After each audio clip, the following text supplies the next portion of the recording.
What is up, guys? Your boy Raven here today with another video. It's still hot, heat is still there, but my Hawaiian shirt is helping. And today it's gonna be a little bit more of Raven talk, so I just want to talk about the post-rotation world a little bit and rotation itself.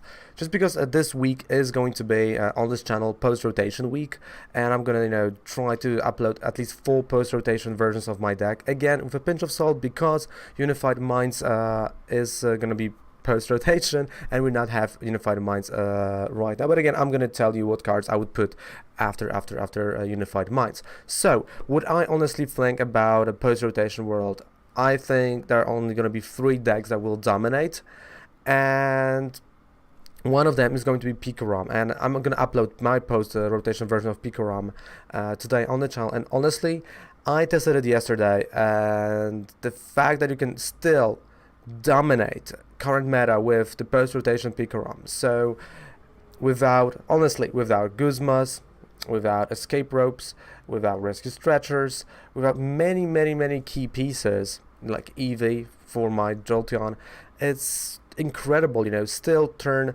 number 1 if you're going second, or turn 2 if you're going first, you can still use full blitz. It's incredible. The same goes to Blacephalon GX deck. I think this is a deck to watch. This is a deck to actually try to gather, since he's not losing almost anything. I know it's losing Ultra Balls and Tapu Lele, Marshadows, but those are like 3 cards. Okay, 4 cards tops, and it's gonna be great. The deck is going to dominate, and it has 50-50 matchups. I tested it yesterday with one of my friends, Gamma. Thank you so much for that. And it is going to be 50-50 matchup with Pikarom. The same goes to Reshizard. Reshizard will change a little bit.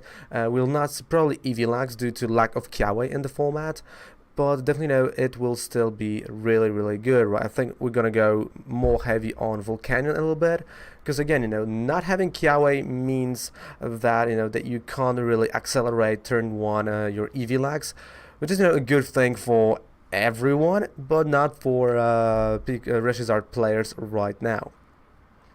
Are there any cards that, in my opinion, will be played heavily, that are not being played at all right now, and that you should purchase right now?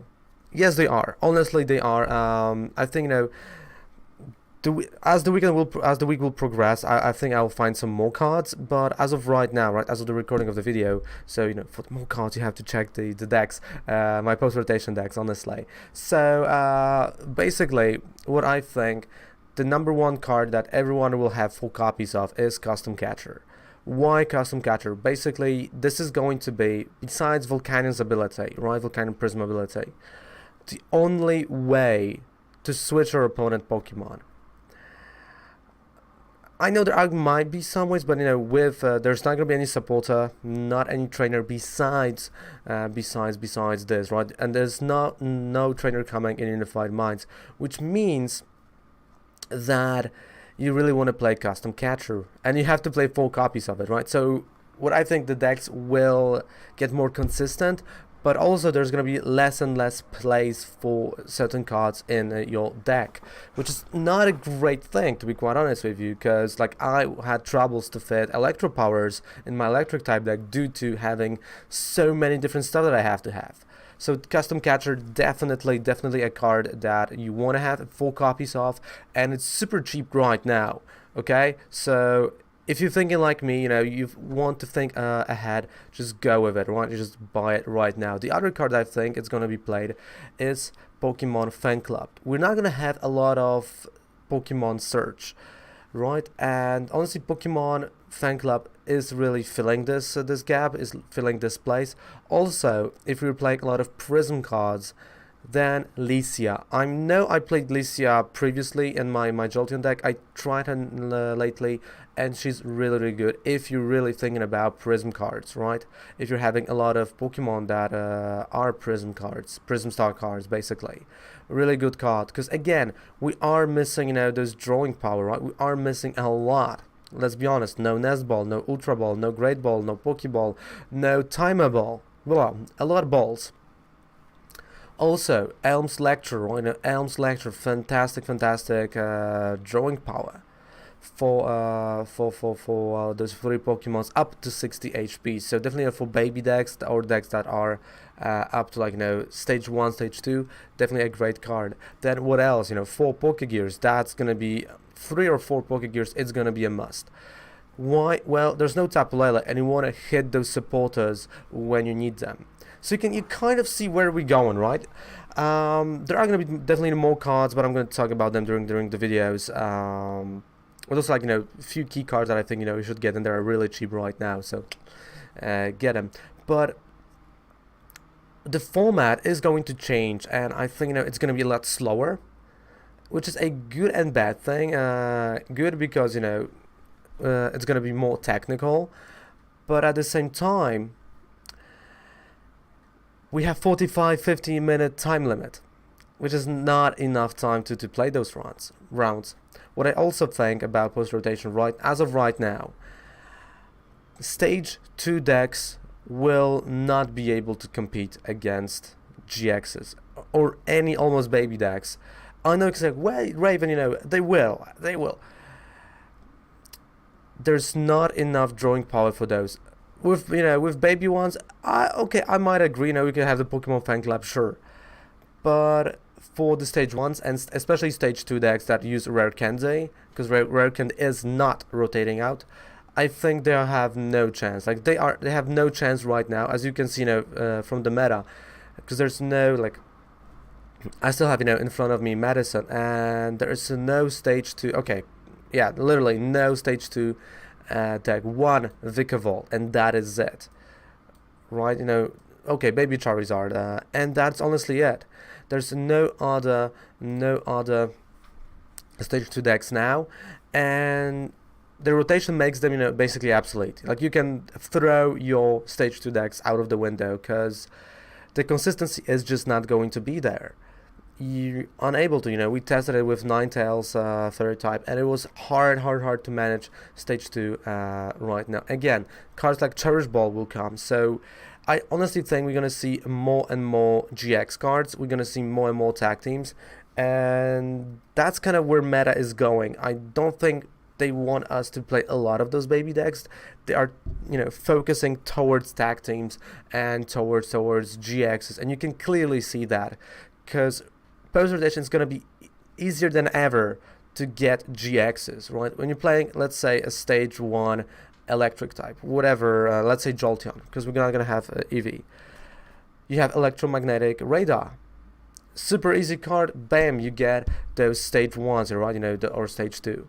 Sure, but those are GXs, those are not babies. And the same goes to many cards. It's going to be hard to get stage 2, stage 1s post rotation. Hopefully, we're going to get something in Sword and Shield next February.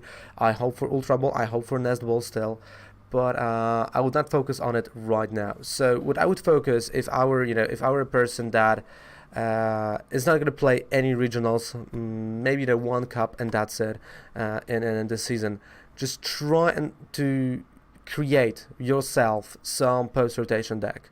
Because honestly, if you will create it right now, and you have a list of what's happening, in Unified Minds, what trainers are coming, you kind of know exactly what you will want from Unified Minds and what you want right now, and it will definitely save your money, and your wallet will thank you, because you will know what can happen, what is good for you, what works for you, right? I know it's going to be hard to test because you have to test against current meta decks, and it's really hard to do that. But again, you can always ask me during my live, and we can play, right? We can deck test the post rotation stuff. It's okay with me, because honestly, I got scared yesterday when I started doing post rotation stuff, and especially Blastoise. I mean, Blastoise, even if it's a GX, just throw it. I mean, it is going to be hard for people that are so deep into current meta and are so relying on cards like Guzma, especially, or Escape Ropes. And it's me. I'm relying heavily on those. That's why I really got scared of that. But I mean, I think rotation is going to be healthy. It's going to definitely introduce a lot of new ideas. But at the same time, differently. Some GX will shine that are not seeing any play right now, but I'm scared that, you know, just like right now we have 4 decks, it's gonna scale down to 3 decks dominating the field, and I'm a little bit scared of that because this will mean that, you know, the price is gonna go up of those cards, and they're right now high, like, you know, $20 for Zeraora. It's just absurd. I know it's not Magic the Gathering episode, but it's still a lot of money to some. So guys, what do you think about post-rotation world? Have you thought about rotation? I know my windows are reflecting in my glasses. Have you thought about rotation?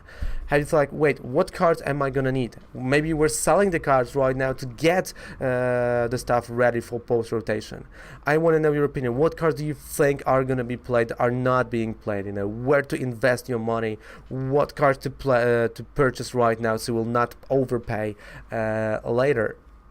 I'm gonna answer those questions probably, you know, during the whole week in those post-rotation deck videos. So don't forget to check out those, guys. Thank you so much for watching the video. Don't forget to subscribe to the channel, and see you guys in a deck tech of post-rotation stuff.